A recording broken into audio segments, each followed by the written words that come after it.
Hello guys, नमस्कार। कैसे हैं आप? आशा करता हूं कि आप ठीक ही होंगे।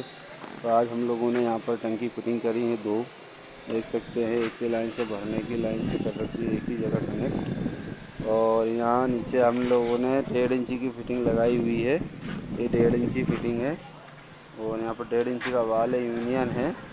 और एक टैंकी निप्पल है 1.5 इंची का। यहाँ पर देख सकते हैं 1.5 इंची का आगे जाके हम लोगों ने रिड्यूस कर रखा है प्रेशर के लिए। और यहाँ पर हम लोगों ने जो है कि टंकी में एक ओवरफ्लो निकाल कर इस दूसरी टंकी में भर दिया है, ताकि पानी टंकी ये भरा है।